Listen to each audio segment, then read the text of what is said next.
and welcome to Performance Guaranteed. My name is Elena Gambin, And I'm Tira Gunlock. and this is the podcast where we spill the tea on leadership, the habits, the decisions, the hard earned lessons that drive performance, because great results don't happen by mistake, but they do learn from them. Every episode, we'll sit down and get real with leaders inside and outside our organization to unpack what they've learned, what's worked, what hasn't, and how they're continually getting better. Our theme today, I'm very excited about it. Our theme today is leadership through the ages. We are digging into the relationship between leadership and what I'll say years on the job, tenure, experience, AKA age. Not the easiest topic, which is exactly why we think it's perfect and we like it. And we couldn't imagine a better or more trusted guest to have this conversation with. Before we introduce them, I have a few warm-up questions for you, Tira, my trusted co-host, mentor, boss, CEO of First Stop Health. What preconceived notions did you have about the relationship between age and leadership when you were younger versus now? Probably many. I think one of them was that all age was additive, and what I'll say by that is that that you were always learning things and all those learnings were additive. And what I think I found is that sometimes you're learning and sometimes you're unlearning as you age. And in total, I think that's additive, but like that journey is just not necessarily a straight line. And I can't remember who sings it, but there's that song of like, teach your children well. And then at the very end of the song, it's teach your parents well. Right. And I do think it's just not as simple as you just stack on one new lesson with each new year. It's just more complicated than that. That's good. I like that. What is one trait of your generation, and you can share the generation you identify with or not, it's at your disclosure preference, that you really identify with? Well, it's so interesting. So I'm part of a micro generation, sometimes referred to as the Oregon Trail generation, which is, you can guess why it's called that, but I think it's between 1978 and 1983. But it's a very distinct generation that kind of hovers between millennials and Gen X, so it's sometimes called Zennials. So I'm like an elder millennial. So like data would suggest that it's like, oh, it's like my relationship with technology, which is anybody's relationship with technology healthy? I'm not sure.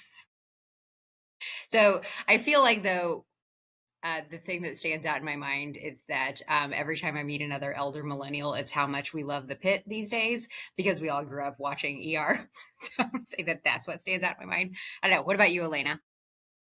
I think similar. I think I'm going to go the technology route, which is I have such beautiful memories of growing up playing with cardboard boxes and driving to my friends' houses on nothing but a map that my mom had highlighted. And I feel grateful for that. And I think a lot of millennials feel similar in that we got the benefit of youth sans technology and technology aided young adulthood. So it's sort of a best of both worlds situation. But I also love the Oregon Trail. Play it regularly still. And That and doesn't surprise me. they have updated it and they've made it age well, I'll say. So good for them. All right, last one. What excites you most about our topic today? I will say, I think you kind of said it in the introduction, which is that it's kind of hard to talk about, right? And I think actually, maybe specifically, it's the three of us. We'll introduce our guest here shortly. I think we actually like talking about things that are hard. Yeah. Like, there's no perfect way to talk about age, right? It's a hard thing. And I think that's kind of why we're drawn to it. And so so that's what's exciting to me. What about you?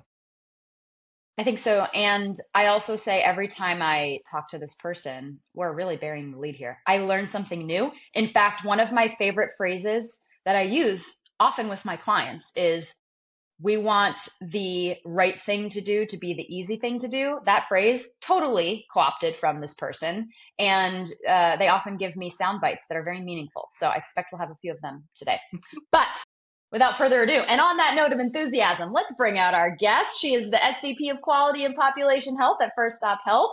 She is a current San Francisco resident, Berkeley grad, fellow DC raised, with a resonant voice that could stop a room of overcaffeinated founders in their tracks. Please welcome Mary Cain. Thank Woo! you. Hello. Welcome, welcome. Mary, we're so excited about this topic. Thanks for coming. And in full transparency, it was you who Yeah, recommended it. yeah. We I'm now asked you realizing, what you wanted yeah, to I talk should about. have been, I'm like the Dumbledore coming in here with my, I should have come in with like the full, like gray beard, gray wig kind of situation. Just really leaning into the The age theme. wizened, the wizened sage. Great vocab word, by the way. Why? Well, I want to know why you recommended it. Why is this sitting with you so Yeah. deeply right now, this topic? Yeah, it's come up for me a lot recently, not the least because I have two kids that are twins that are 18 years old and graduating and going off to college. So I'm at this major milestone in my life and my family's life.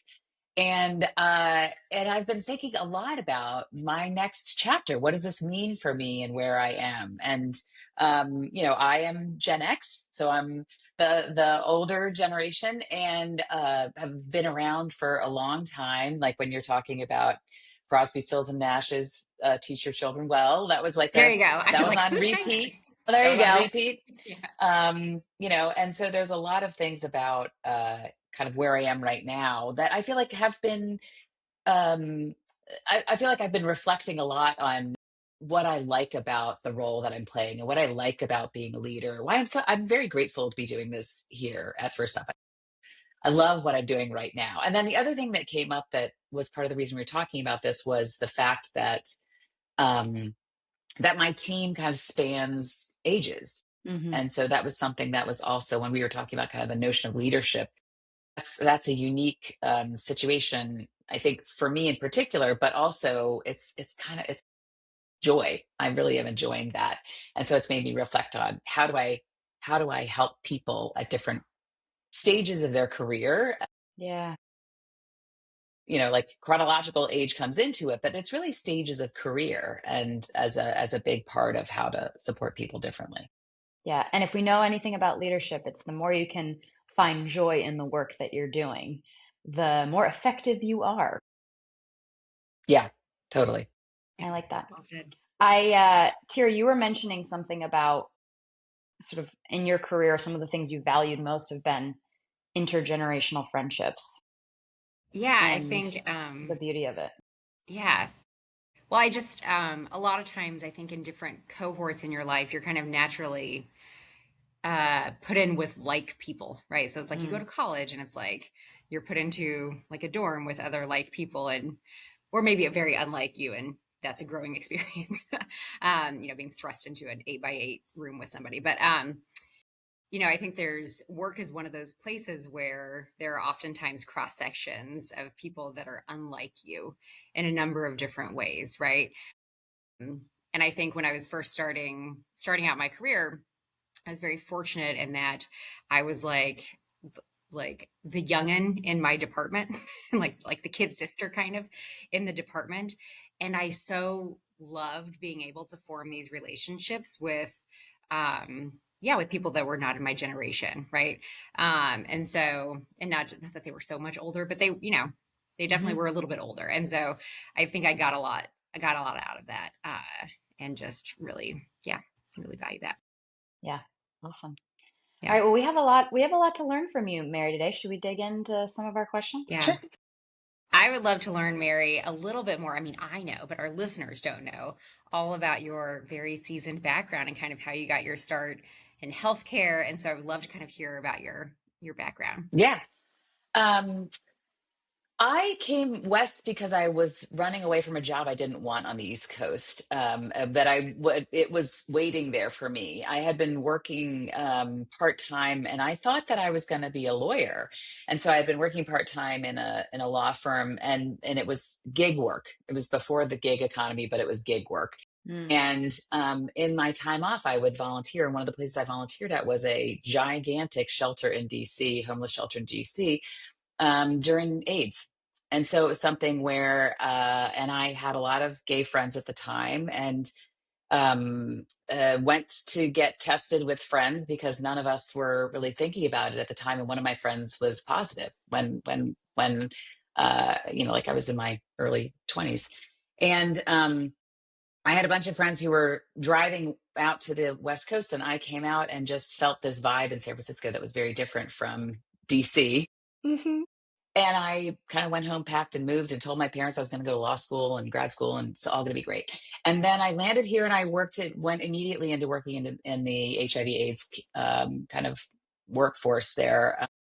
Worked on the ward at San Francisco General, worked in an AIDS case management program, and kind of from there stayed in the public health space. Went to school and got a MPH, and then continued to work in frankly employer-based programs, employer-based healthcare programs, and have done a lot of work in chronic disease management building, and now love doing the quality work and the population health work. It's very satisfying to see and measure and kind of feel the direct application of what we do in the outcomes that we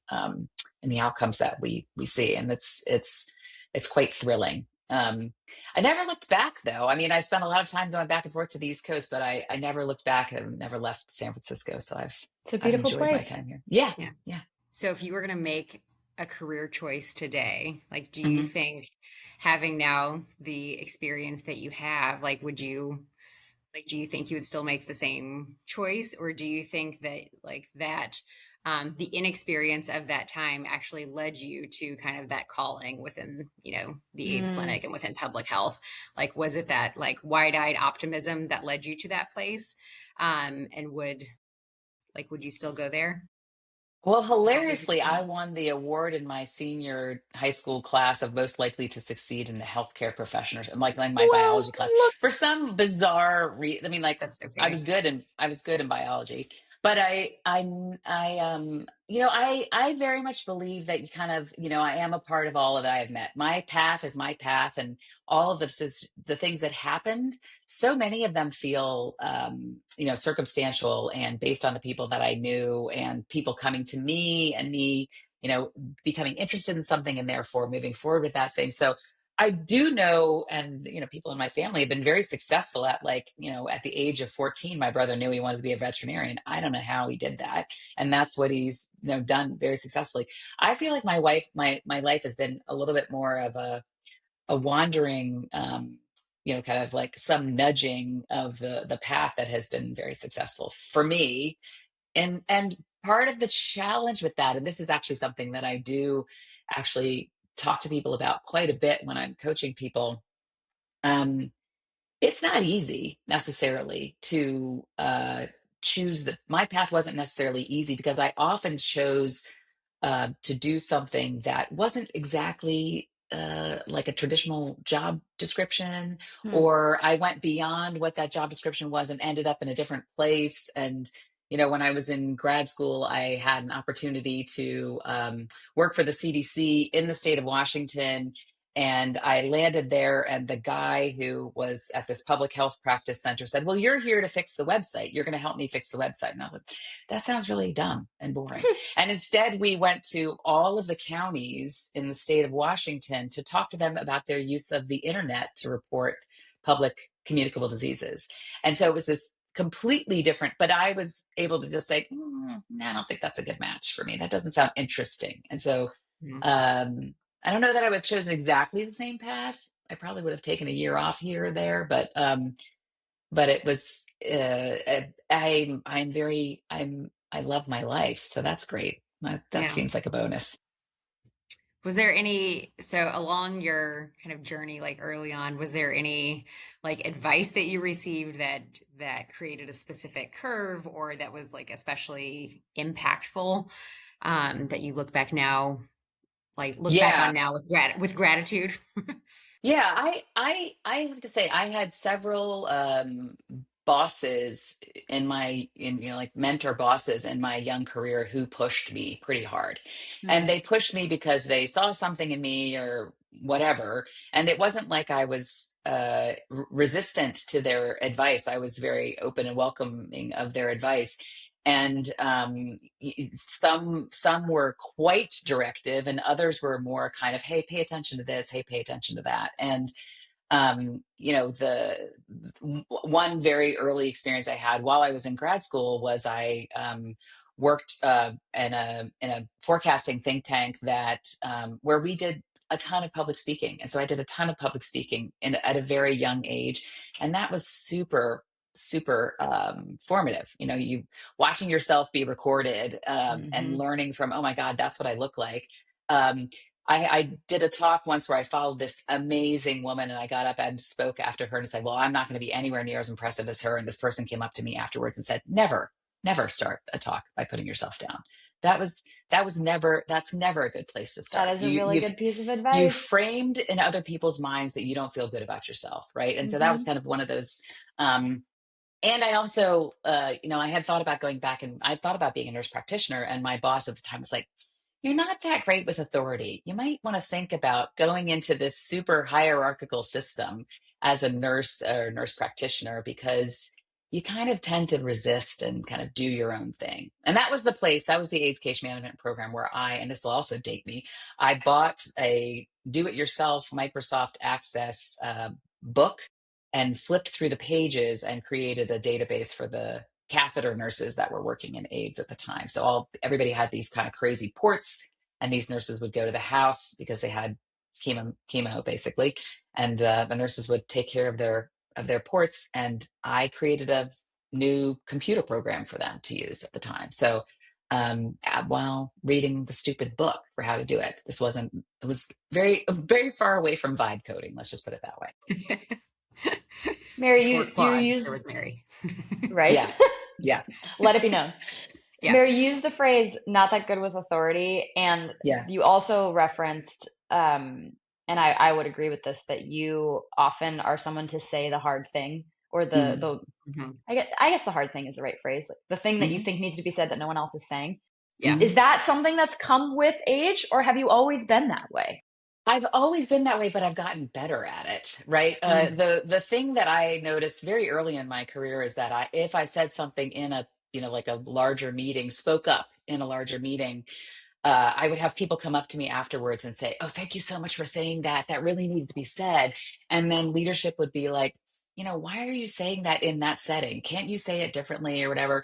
And so I've gotten better at, use of language, and I've gotten better at trying to figure out how to position whatever it is that I'm saying that I do think is hard, with some form of optimism or a place we can go or looking for solutions in the We context. How, yeah, exactly. And try to think. And I do think this is also very much an age based thing. I'm not, and maybe this is a good segue, I'm not looking to advance my career in some very kind of ambitious way. I'm not, like I don't feel a need to be, striving for the next position.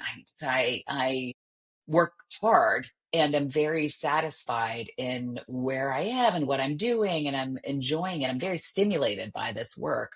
And it is something where part of it is I don't know that I don't need validation in the same way that I might have when I was younger, where it was about title and about pay and about, like formal acknowledgement. I get a ton of informal recognition, and I always have throughout my career. But when I was younger, I wanted more formal mm, recognition. Yeah. I wanted title, I wanted, and I do think this is something about leadership. It's funny. I was thinking about this. I was talking to my husband about this, in terms of kind of like the little bon mot or whatever, Elena. Like when we were talking about this in preparation for this, we're like, is there a quote or is there something that's really, like super helpful? And then I saw a Ted Lasso clip, which I thought was hilarious. Um, and The it ultimate Ted was, teacher. Lasso. Yeah. Yeah. yes, exactly. Exactly. He's just all Yeah. about the little, you know, turns of phrase. Quips. And he talked about how he wants to help the people that he's coaching be the best versions of themselves on and off the field. And I thought about that and was talking to my husband about it.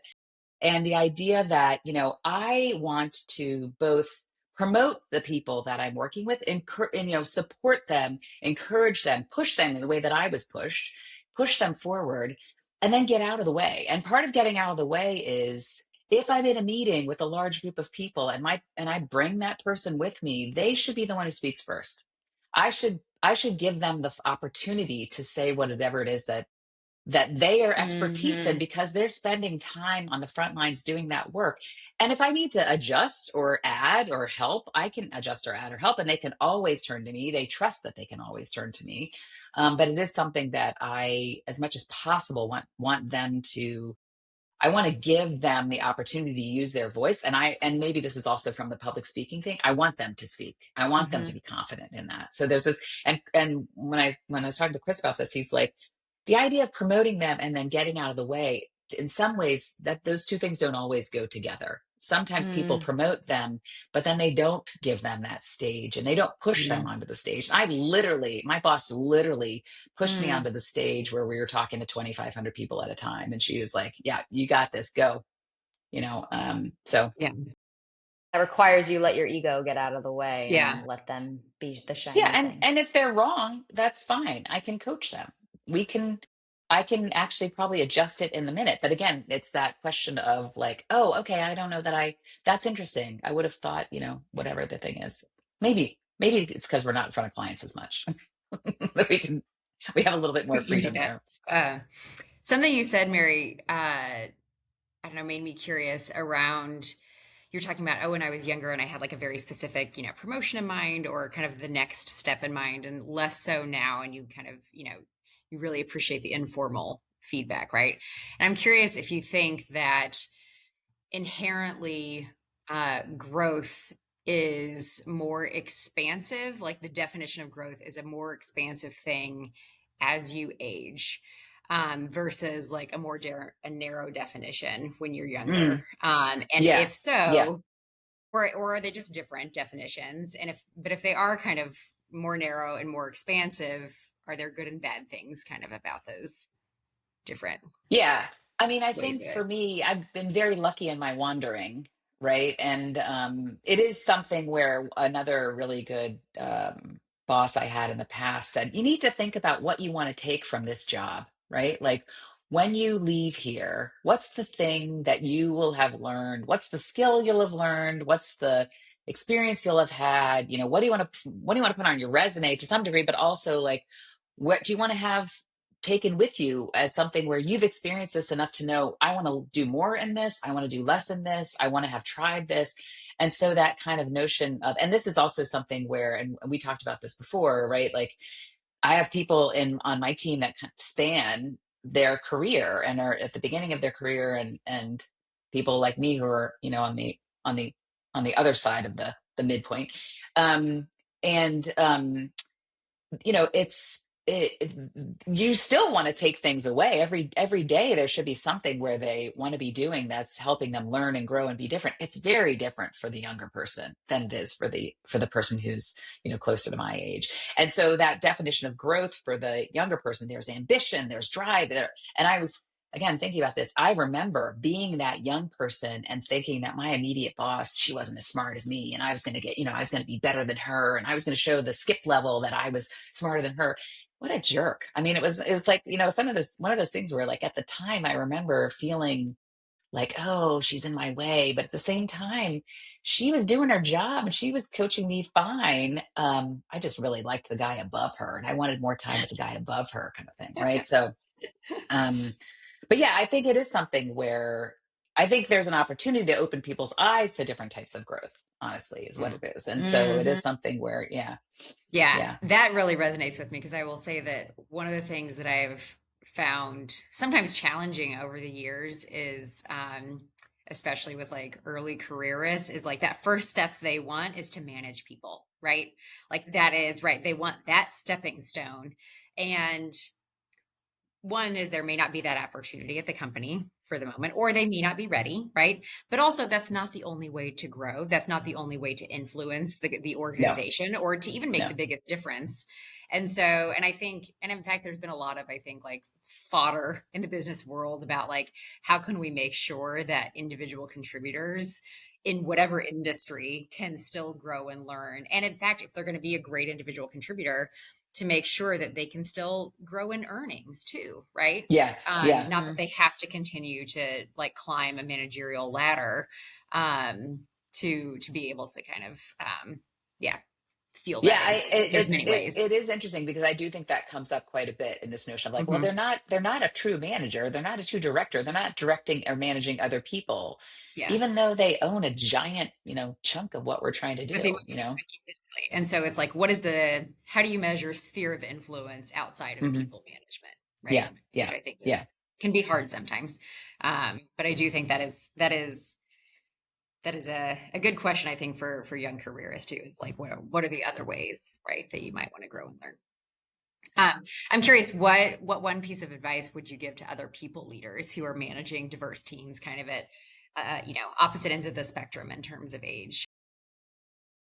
Well, I do think that there's a unique opportunity with each person. You're not going to manage everybody the same way. I've always said I'm a great manager of people who are really good at their jobs, right? So it's one of those things where it's like, but each person brings unique challenges in the sense of, again, like how are you helping that person to grow, right? And what does growth look for like for them, and how do you spend that time with them to extract that from them? Because it's not really for me to say what growth is for that Mm-hmm. individual. Ask them. um, it's really Yes. about that conversation with them and helping them to find their own sense of strength and wisdom and opportunity, and like to find that place. Now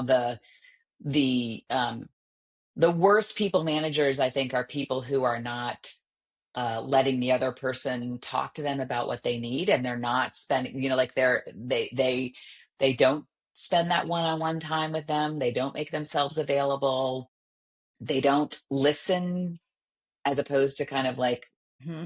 think about what is this doing for me and my department and me as a leader, as Hmm. opposed to like if truly if you do like promote that individual and promote what they have. And I do think there are challenges sometimes where the person's just not in the right role, and this is also something where like you need to be kind, to help that person be successful. And sometimes the role is not a good match, and sometimes that person is not going to be able to be successful in the role. And the best thing to do is to help them figure out how can they be successful. And sometimes that means Hmm. not here, not in this role, not now, which sucks. That's really the Yeah, worst. Hmm. Um, but it is something where that and also for that matter, helping people be successful in the context of the broader organization, in the context of the broader set of goals. Because sometimes what people will want to do is does not all knit into or doesn't fit well into the rest of the pattern for yeah, where we're going, what we need yeah. to do. Mary, Well, and oh, go ahead. no, you go ahead, Tira. I was just going to ask one more question. And of course, there can be a great leader at any age and a great people manager Yeah, at any age, yeah. right? It's not like you have to be a certain age or have to have a certain level of experience. But I'm curious if you've seen, specifically to your point on creating a safe space to say the hard things, Hmm. if Yeah. you have seen age be an aid to that. Yeah, yes, in the sense that you don't care as much about sometimes how you look to others, right? I mean, every people have, I want to look good. I want to look good to my peers. I want to appear smart. I want to appear on top of it. I want to appear to have read all the things I was supposed to have read before the meeting, kind of thing. Um, but I don't, I also, it's also one of those things where like, there is nothing worse than you're in a meeting and somebody's saying something, you're like, wow, this really hurts. This is itchy. This is uncomfortable. I feel a little sick. I think I want to go off camera. Like whatever the thing is, like, or like some of us are better at facial expressions than others. I have been told I do not have a poker face. So it is something where I work kind of I'm hard with on you that, there, That's frankly. the sissy. G-rated version of that term, I believe, Mary. Yeah. Yeah. Yeah. No, I try really hard. I try really hard to look for the, I really do try to assume positive intent. I really do try to look for the positive and you know, understand that person's perspective and at the same time, um, it is a true sign of trust to be able to say something that's really hard. I had a situation just the other day where I stepped on a colleague in a call because I thought I misunderstood what was happening and I said the wrong thing. And she and I back and forth went back and forth about it like 3 or 4 times offline, where we're both like apologizing to each other about sorry for that, you know, kind of like. But Hmm. it was really in the moment it was uncomfortable, and in the moment it was you know, like not a great experience, but because we had that relationship and that trust, we could get past it very quickly. Hmm. And so being able to say the hard thing also means feeling like, and this is another Ted Lasso thing, be a goldfish, right, where it's like get the thing out, whatever the thing is, and then move past it. And then move on. Gr- Yeah. grudges are the worst. And you know, this is a, you know, it's your, I think it's now in Brene Brown territory. You know, forgiveness is a gift to Old yourself, right? quotes. Like it's The like great don't, philosophers. yeah, don't spend your own you know, mental emotional energy on Yes, that. It's just exhausting. it's not worth And it. Yeah. like it's not worth it. And that is definitely something that comes with age. I don't think about, I'm now thinking about my kids going to college and do they need a laundry bag, right? And stuff like that. Like my some of my priorities in terms of the things I'm thinking about in the middle of the night are, it's not like I don't care about work. It's not like I don't think about work. I think about work all the time. But some of my priorities Yeah. have definitely shifted. So Do you think if we mentioned Ted Lasso enough that we could get that cast on here? I Somebody. uh I know we have to wrap this up. I have one more question. I think if we don't ask this question, and this is for everybody to answer as they see fit, um, if we don't ask the question, we would be remiss, which is inherent with the topic of age in the workplace comes implicit bias that we all Mhm, have mhm. Yep. around age. And I will share my own, which is um, earlier in my career, it was that managers are older and hmm direct reports are Mhm, younger. hmm mhm, Now there are implicit biases around the ability to learn new technologies as mhm, you age, right? There mhm. and those exist and they're vulnerable. I'm being very vulnerable and they are bad. So my question is, how do you both combat the implicit biases that you have around yourselves and your coworkers and your boss and your peers and your direct reports when it comes to age? Because there are Mhm. some truths, and then a lot of it is just artificial boxes that we put around people based on stereotypes. So, how do you combat it? I mean, I think I I give everybody the opportunity when I first meet them to make me happy with them, right? So it's like I look for that opportunity for us to, you know, bond, frankly, and look for those places where you know, there's something that we have in common and or something that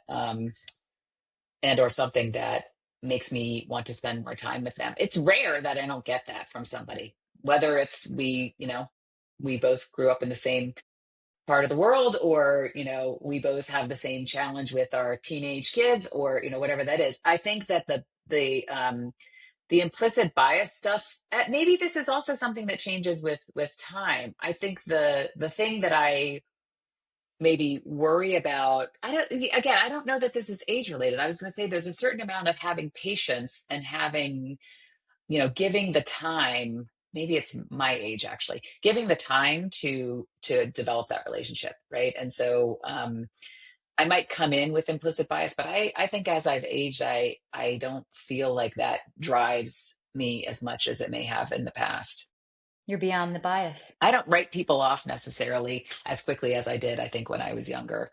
Um, and or I try to understand what they're bringing me. Again, I try to be positive in that way. So Lead with curiosity. Yeah. I I am sure I have biases every single day. It's like because everybody does, right? It's just like we Yeah. just all do based on like previous interactions, based on like how people show up to calls, right? Not necessarily based on certain demographic variables, right? But just like we just have various biases that just start to ingrain. I think but the one mantra that and you've probably heard me say it before, but I think like but I do try to say it often to myself even is like in every relationship there is something to learn and something to teach, right? And I Mm. do fundamentally believe that it's like if you keep this kind of like student mindset and also a teaching mindset that it's just like oh it's like what are we going to learn together, right? And how can we make each other better regardless of where you are from a seniority perspective, discipline background, age back, like it doesn't really matter, but just like in every relationship, there is something to learn and something to teach. And I think it's just true. Like I've just found it to be Yep. true. Yeah, So that's what That's about awesome. you, that's going Alana? in the quote book. That's going Yeah. in the quote book. Love it. Mary, we could sit and talk with you about this forever, as you can tell, and probably will after we get off this podcast. But we don't have ages to spend on this topic. So it's time for some quick sips. Quick sips are our lightning round. We're going to Okay. ask you a couple questions, respond first instinct, no disclaimers, short, couple word answers only. Are you ready? All right. Mary, what metric lies to most leaders? Um, I'm waiting for her to say Probably, age. I was gonna say productivity. I think productivity. Mm, What's the biggest hidden lever in employer healthcare? Um, True engagement. mm. What bias do you watch for in yourself?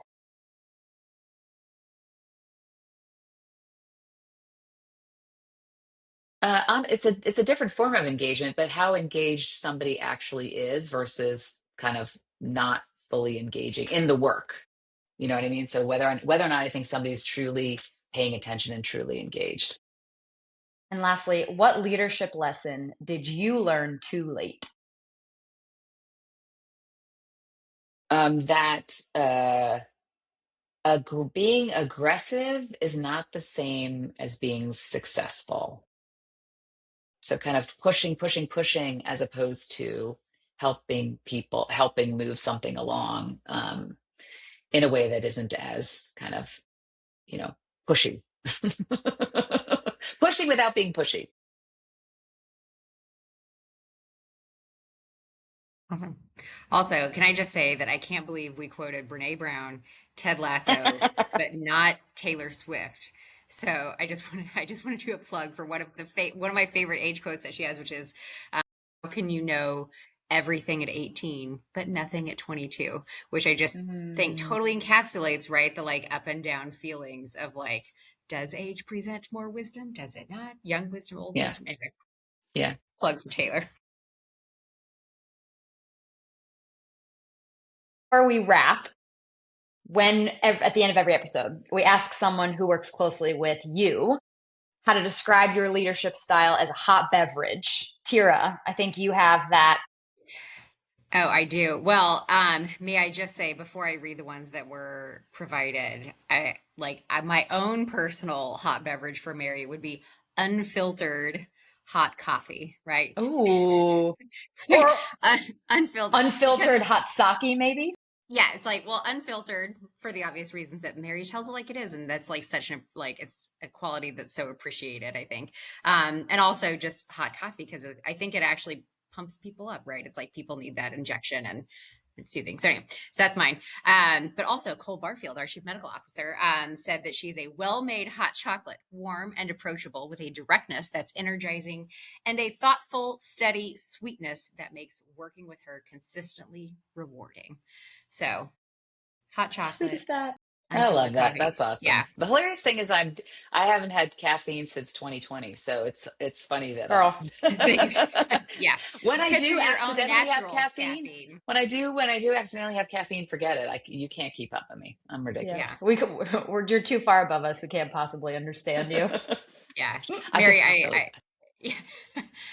I have loved our conversation today. I think, And I think I love that you suggested it. I love that we've spent time together talking about it across our three. I mean, we're Hmm. not that far apart, but still across a few different age spreads. But I love that you suggested it. And I think I also love your reflective nature in terms of how you kind of approach things differently throughout your career. And I think it's also a sign of growth and just your approach for learning, which is just, I think, all you can ask for. So, love the conversation today. Thanks, Yes. guys. It was a lot of fun. I learned a Thanks lot. for joining us. We appreciate Yeah. you. To everyone listening, thanks for tuning in to Performance Guaranteed. See you See you next time. next time. Bye.